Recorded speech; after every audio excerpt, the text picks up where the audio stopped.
Drei Fragen. Wer glaubt an den Propheten sallallahu alaihi wasallam? Melden, ja. Wer glaubt an den Propheten?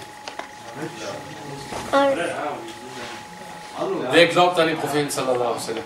Wer glaubt, dass er die Wahrheit hat? So, gibt es irgendjemand, der gerade nicht aufzeigt? Alle glauben an den Propheten? So, wer glaubt, dass der Prophet sallallahu alaihi wasallam speziell in seinem Prophetentum immer die Wahrheit gesagt hat?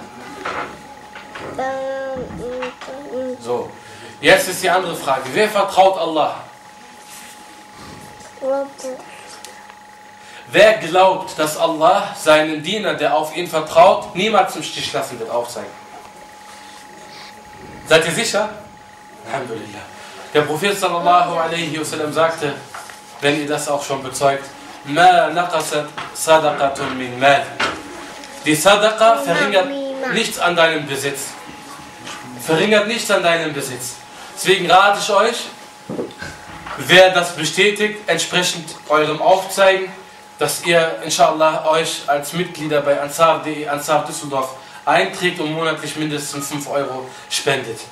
Denn der Prophet sallallahu alaihi wasallam sagte, Ma naqasat sadaqatun min mal. Die Sadaqa verringert überhaupt nicht das Besitz. Das heißt, 5 Euro, 10 Euro, egal 15 Euro, die du spendest monatlich, die wird wieder rauskommen. Die ist nicht weg. Das Geld, was du monatlich hast, wenn du was davon abgibst, wisse, das Geld, was du spendest, kommt irgendwo wieder raus. Es wird dein Besitz nicht verringern. Wer hat das gesagt? Der Prophet sallallahu alaihi wasallam. Und wir sagten, dass wir auf Allah vertrauen.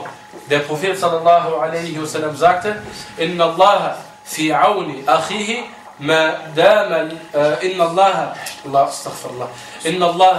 fi auni al-abd ma dama al-abd fi auni akhihi. Allah leistet seinem Diener Hilfe, solange dieser seinem Bruder Hilfe leistet.